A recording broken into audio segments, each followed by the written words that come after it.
Hi friends, let's start with the sums of chapter number 5. In the beginning we are taking exercise के sums.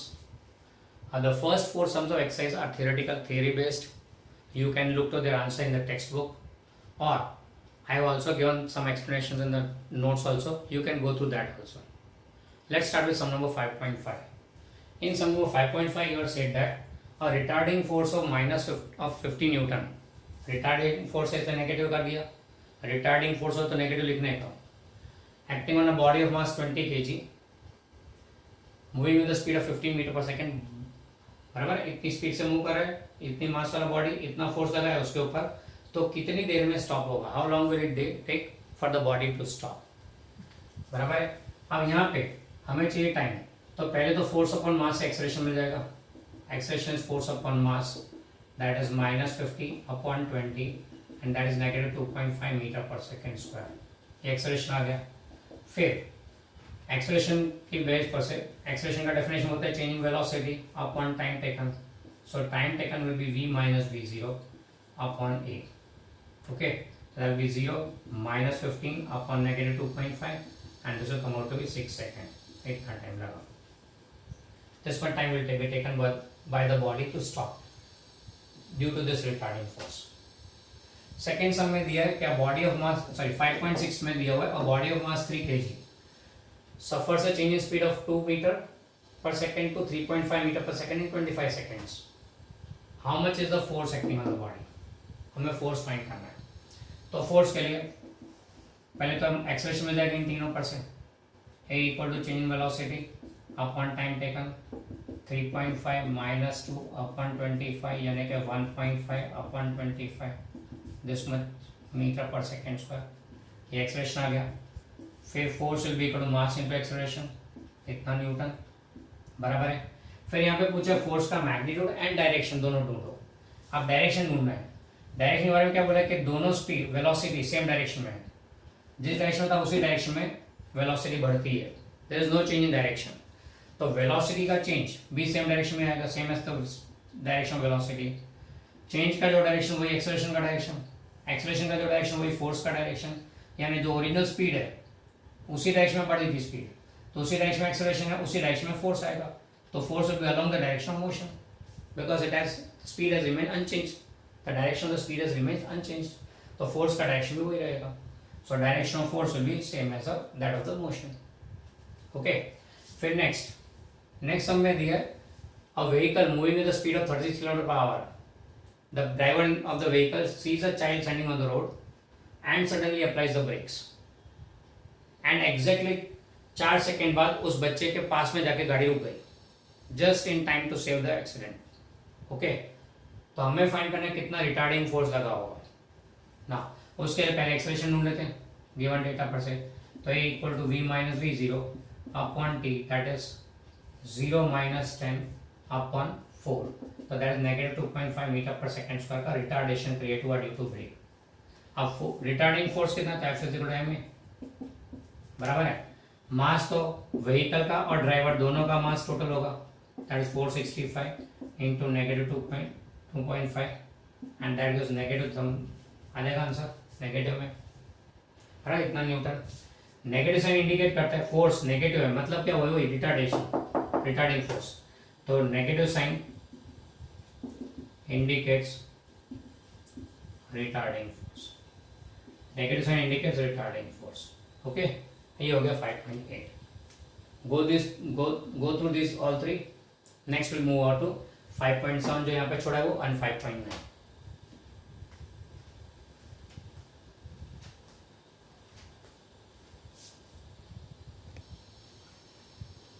Next we go to 5.7. The question in 5.7 reads somewhat like this. A body of mass 5 kg is acted upon by two perpendicular forces 8 Newton and 6 Newton. Give the maximum direction of the acceleration of the body. अब यहाँ पे एक नहीं दो force लगा है and acceleration ढूंढो. कैसा केस है? ये बॉडी है, इसके ऊपर एक फोर्स लग रहा है 8 न्यूटन ये डायरेक्शन में, दूसरा 6 न्यूटन यूँ लग रहा है म्यूचुअल बनेगा. यानी यहाँ पे बोल देते हैं F1 बार यूँ लग रहा है और F2 बार यूँ लग रहा है. ओके, वो था म्यूचुअल बनेगा डायरेक्शन. तो हमें फाइंड करना है रिजल्टेंट एक्सेलरेशन। एक्सेलरेशन का फॉर्मूला चाहिए, सॉरी वैल्यू एंड डायरेक्शन दोनों चाहिए। तो एक्सेलरेशन के लिए पहले रिजल्टेंट फोर्स लेना पड़ेगा। अगर ये दोनों फोर्स सेम डायरेक्शन में होते, if these two forces would have been in same direction, then we would have simply added them. If they would have been in opposite direction, we would have subtracted them. पर ये तो अपने का direction में है, same direction addition, opposite direction subtraction, पर ये तो डिफरेंट डायरेक्शन, इसलिए we will go for vector addition. तो resultant force F will be equal to F1 bar plus F2 bar.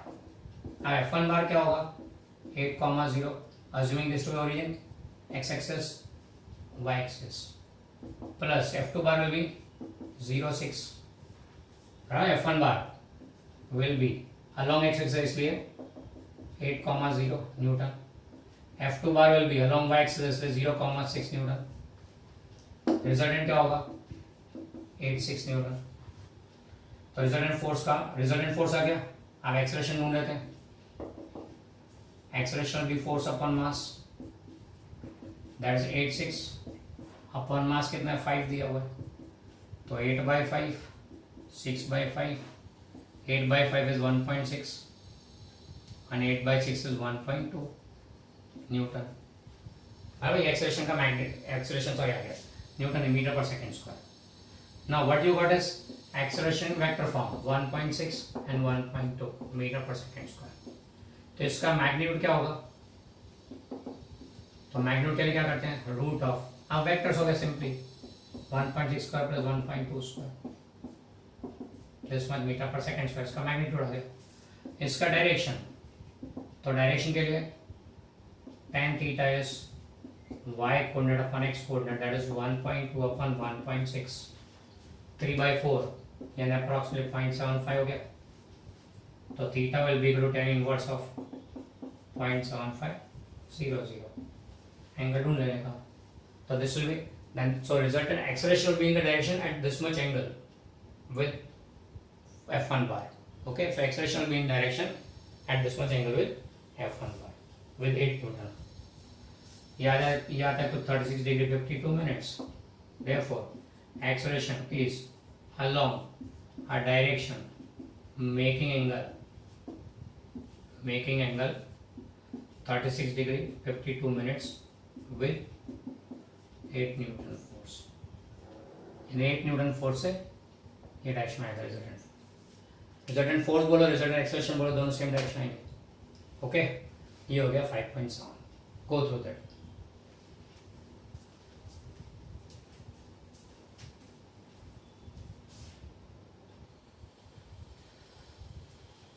Next we go for 5.9। 5.9 में एक rocket की बात की हुई है। 5.9 क्वेश्चन को जैसा रीड करता है, a rocket with a lift of mass of 20,000 kg is blasted upwards with an initial acceleration of 5 meter per second square. Acceleration rocket का कितना है, 5 meter per second square. Calculate the initial thrust. Thrust यानी क्या, force है upward direction में of the blast. So we have to find out the initial thrust on the of the blast. Now situation कुछ ऐसा है कि rocket, ये rocket हो गया,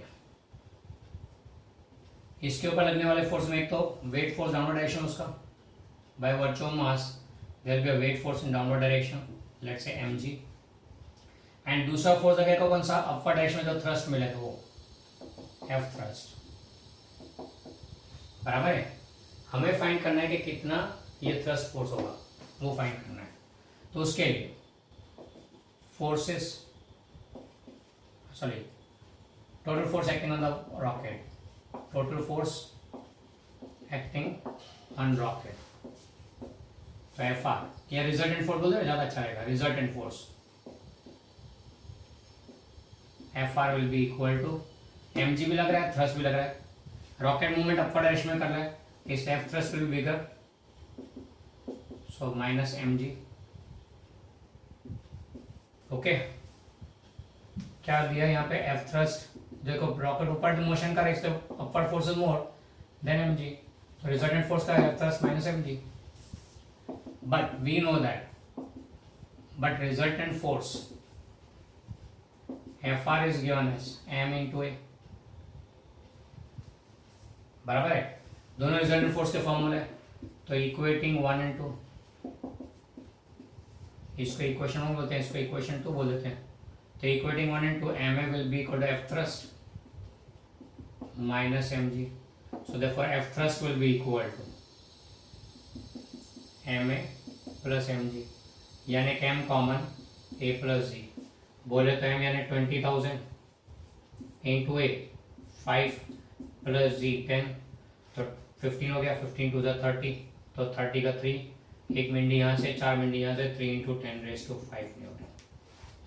भाई इतना थ्रस्ट लगेगा रॉकेट पे अपवर्ड डायरेक्शन में, 3 इंटू 10⁵ न्यूटन. देख लो चलो सम. फिर चलते हैं 5.10 की तरफ. गो through this.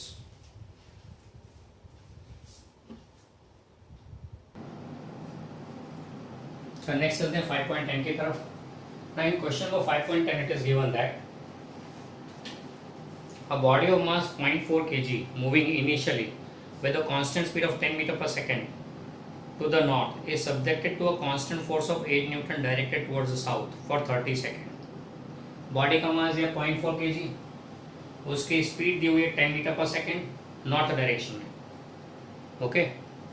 And is subjected to a constant force of 8 newton. Force 8 newton है पर साउथ में, इसलिए ऑपोजिट टू द मोशन हो गया, रिटार्डिंग हो गया, इसलिए माइनस साइन रख दिया. फोर्स का direction opposite to the motion, इसलिए माइनस साइन, रिटार्डिंग फोर्स हो गया इसलिए. बराबर. फिर बाद में बोले 30 सेकंड तक ये फोर्स लगता है. This force acts for 30 seconds. Take the instant the force applied to be zero. जब फोर्स अप्लाई किया तब उसको स्टार्टिंग पॉइंट टाइम को जीरो लेना है.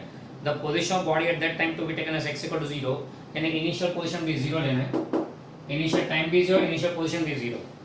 फिर बोला हुआ है the position of the body and predict its position at t equal to -5 second, t equal to 25 second and t equal to 100 second. तो हमको बोला है 3 अलग अलग टाइम पे पोजीशन फाइंड करो इस ऑब्जेक्ट की. अब यहाँ पे the object initially is at origin, initial time को जीरो लिया हुआ है, उसका मास 0.5, उसके ऊपर फोर्स -8 न्यूटन लगा है, उसकी स्पीड 10 मीटर पर सेकंड है initially. Time t equal to 0 पे उसकी स्पीड 10 मीटर पर सेकंड है. बराबर है. यानी initially it was moving with the speed of 10 metre per second. जब फोर्स लगना शुरू होता है तब तक वो 10 मीटर पर सेकंड की स्पीड से चल रहा था. फोर्स ऑपोजिट डायरेक्शन में लगा 8 न्यूटन जितना. तो ये फोर्स लगने के कारण एक्सेलरेशन कितना जनरेट होगा वो चेक कर लेते हैं. मास बी है, फोर्स बी है, तो acceleration be equal to force upon mass -8 upon 0.4 and that is -20 metre per second square. ये इतना हो गया acceleration of the body. Retardation basically तो नेगेटिव है इसलिए, या फिर इसका डायरेक्शन ऑपोजिट टू मोशन है. अब उनको बोला है पहले first of all find the position at time t equal to -5 second.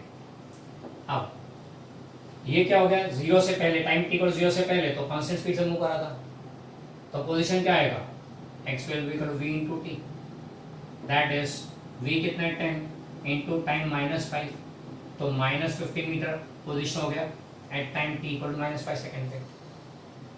t equal to 0 पे फोर्स लगना शुरू हुआ, उससे पहले 5 सेकंड पहले, उससे 5 सेकंड पहले पोजीशन 50 मीटर पहले था ओरिजिन से. बराबर. ये t इक्वल टू 5 सेकंड पे हो गया. दूसरा बोला है at t equal to 25 second.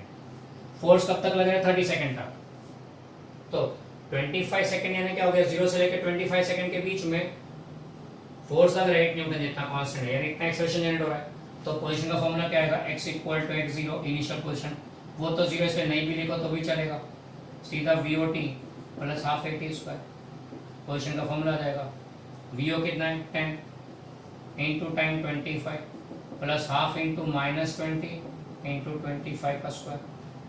So this will B 250 plus नहीं माइनस हो जाएगा, -625 इंटू 10 6250. तो ये हो गया -600 मीटर उसका पोजीशन होगा at time t equal to 25 second. और भी पीछे गया तो फोर्स उल्टा लग रहा है ना, फिर क्या होगा, आगे तो जाना नहीं होगा, वापस आगे पीछे जाना है. फिर नेक्स्ट लेना है at t equal to 100 second. ना 100 सेकंड का टाइम इंटरवल अगर ध्यान से देखें तो टाइम t इक्वल टू 0 से टाइम t इक्वल टू 100 के दौरान अगर बात करें तो 30 सेकंड तक फोर्स लग रहा है ये वाला -8 न्यूटन, यानी एक्सेलरेशन 30 सेकंड तक. तो हमें पहले ये पोजीशन ढूंढना है, फिर इसके बाद कितना और डिस्टेंस कवर किया फाइंड करना है। पहले 30 सेकंड तक फोर्स है, फिर फोर्स नहीं है, तो ये कितना डिस्टेंस हो वो फाइंड कर लो। एक तो दूसरा स्पीड कितना है ताकि उतनी स्पीड से आगे चलेगा, बराबर है। तो पहला पार्ट लेते हैं इसमें, for t equal to 30 second, बराबर है। As t is 30 t from 0 to 30 second, at 0 to 30 seconds we are acceleration equal to -20 metre पर सेकेंड स्क्वायर। ओके, तो डिस्टेंस कोऑर्डिनेट पोजीशन क्या होगा, x1 बोल देते हैं। x1 will be equal to v0t plus half at square, that will be v0 10 time 30 second plus half a -20 into 30 का square, so this will B 300 minus 10 into 900, तो 9000, ये मिलेगा -8700, ये पोजीशन हो गया कब, 30 सेकंड पे, ये 30 सेकंड का पोजीशन हो गया। अब बाकी के 70 सेकंड के लिए फाइंड करना है, तो उसके लिए वेलोसिटी ढूंढनी पड़ेगी, v equal v0 plus 80, that is 10 plus -20 into 30, यानी 10 minus 600, दैट इज -590 मीटर पर सेकेंड। ये स्पीड है जब यहाँ से बाहर आया तब।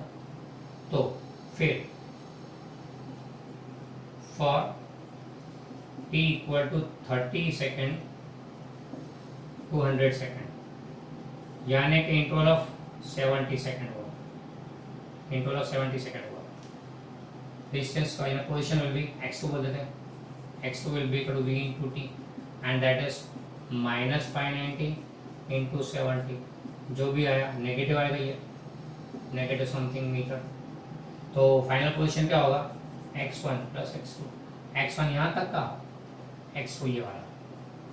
ओके, तो 100 सेकंड में पहले 30 सेकंड तक फोर्स लग रहा है, एक्सेलरेटेड मोशन है, तो वो पोजीशन ढूंढ के एक्सेलरेटेड मोशन के से उसके बाद 30 से लेकर 100 तक का टाइम, यानी 70 सेकंड का गैप विद कांस्टेंट स्पीड। कौन सी स्पीड, जो यहाँ पे 30 सेकंड पे थी वो।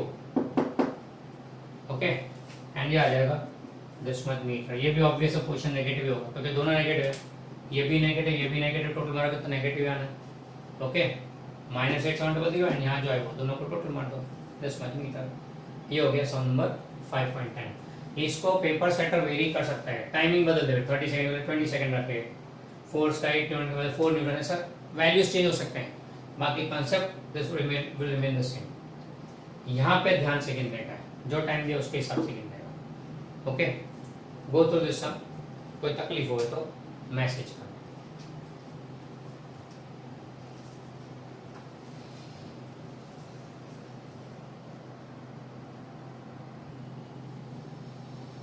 Friends, next we go for exercise का 5.11. A truck starts from rest and accelerates uniformly at 2 meter per second square. At t equal to 10 second, a stone is dropped by a person standing on the top of the truck, 6 meter high from the ground. What are the velocity and acceleration of the source at time t equal to 11 second? 11 second पे velocity and acceleration क्या होगा, इस stone का वो find करना है। यहाँ दिया हुआ एक ट्रक है जो खड़ी हुई है, रेस्ट पे है, वो स्टार्ट करती है मोशन, एक्सेलरेशन 2 मीटर पर सेकेंड स्क्वायर लिया है, तो मैंने 10 सेकंड के बाद उसमें से एक स्टोन रिलीज किया, बराबर है।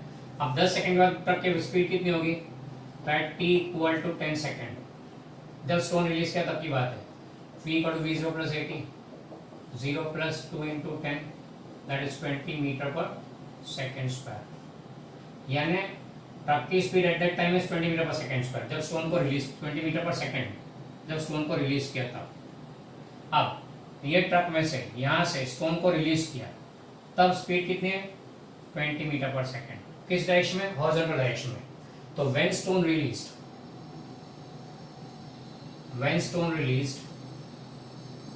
हॉरिजॉन्टल स्पीड इज 20 मीटर पर सेकेंड स्टोन की, चालू ट्रक में से निकला ना स्टोन, तो उसकी इनिशियल स्पीड तो ट्रक की स्पीड होगी, हॉरिजॉन्टल डायरेक्शन में मूव करे ट्रक की speed, and initial vertical speed कितनी स्टोन की, 0।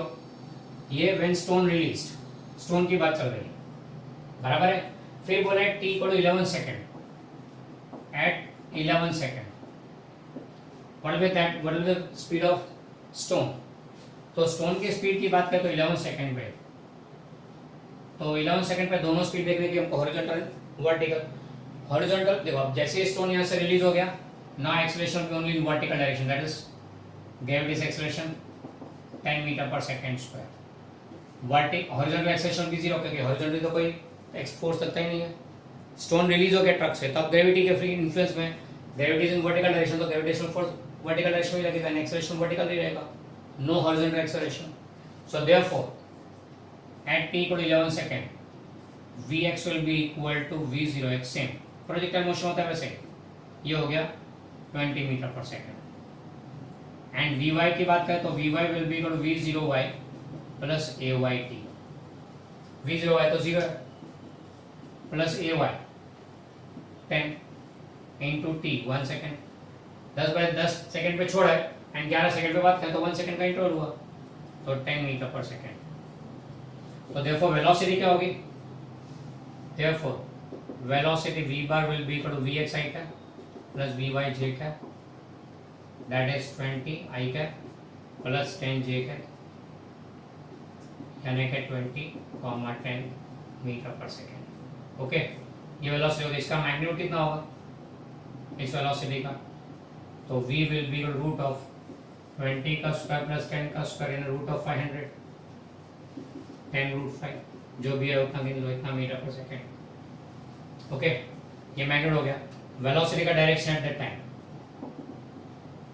वेलोसिटी का डायरेक्शन एट दैट टाइम क्या होगा, तो tan theta equal to y coordinate upon x coordinate, that is 10 upon 20.5, तो theta will be equal to tan inverse of 0.5000 आ जाएगा इतना एंगल, इस एंगल पे होगा।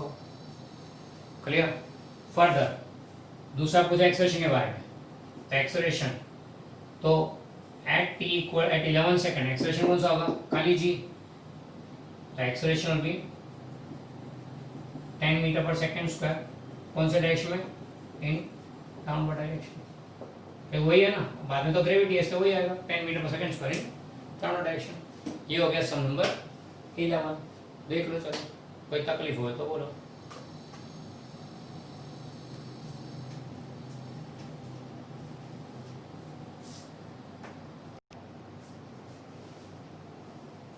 नेक्स्ट 5.12 में आपको एक सिंपल पेंडुलम दिया हुआ है जिसमें बॉब का मास दिया, लेंथ ऑफ स्ट्रिंग दिया है, जिसका कोई अभी मायने नहीं रखता है। हाँ, इतना बोला है तो इसकी स्पीड है कहाँ पे, यहाँ पे मीन पोजीशन कितनी, 1 मीटर पर सेकेंड स्पीड से मूव कर रहा है, when it is at mean position. Okay, अब हमको बोला है कि ये जो स्प्रिंग ये पेंडुलम ऑसिलेट हो रहा है, तो जब ये मीन पोजीशन पे होता है तब डोरी काट दो, तो सिचुएशन क्या होगा। दूसरी बात, जब ये one of the extreme point पे होता है, ये कुछ ज्यादा ही स्मॉल कर दिया, one of the extreme point पे होता है यहाँ पे, तब स्ट्रिंग काट दो तो क्या होगा, यहाँ पे वो स्ट्रिंग काट दो तो बॉब का मोशन कैसा होगा, तो यहाँ पे वो स्प्रिंग काट दो तो बॉब का मोशन कैसा होगा। तो यहाँ पे देखे पहले एंड पॉइंट पे पेंडुलम मोमेंटरीली रुकता है, we know that at end point the moment bob stops and then move back, फिर एंड पॉइंट पे रुकता है फिर मूव करता है, यानी during the oscillation end point पे उसकी मोमेंटरीली स्पीड 0 हो जाती है, एंड पॉइंट पे स्पीड 0 हो जाती है मोमेंटरीली। तो अगर यहाँ पे काट दिया हो तो इसके ऊपर सिर्फ एक ही एक्सेलरेशन होता है, एक ही एक्सेलरेशन होता है, कौन सा, डाउनवर्ड। तो हॉरिजॉन्टल तो कोई फोर्स लगेगा नहीं, जो भी लगेगा सीधा वर्टिकल लगेगा, तो फॉल डाउन। तो अगर एंड पॉइंट पे है, एक्सट्रीम पॉइंट पे, एंड डोरी काटो, स्ट्रिंग को काट दो, तो the bob will fall down, क्योंकि only one force acting as gravitational force, no motion. यहाँ पे क्या होगा, एट मीन पोजीशन यू भी है फोर्स एंड यू भी है, तो रिजल्टेंट इन दोनों का it will not come down like this, it will be going like this, इन दोनों का रिजल्टेंट। एक हॉरिजॉन्टल स्पीड भी है, वर्टिकल स्पीड भी है, तो प्रोजेक्टाइल मोशन यहाँ only vertical speed will come down, horizontal speed नहीं है, इसलिए कोई प्रोजेक्टाइल मोशन नहीं होगा at the end point. Clear with this. तो पाथ ऑफ ट्रैजेक्टरी यानी path of motion when the string is cut at the mean position, when the string is cut at the extreme position, तो ये situation होगा। बराबर, ये हो गया 5.12। 5.13 हमने कर लिया था जब हम लोग सूडो एक्सेलरेशन की बात कर रहे थे, वो हमने देख लिया ऑलरेडी। ओके।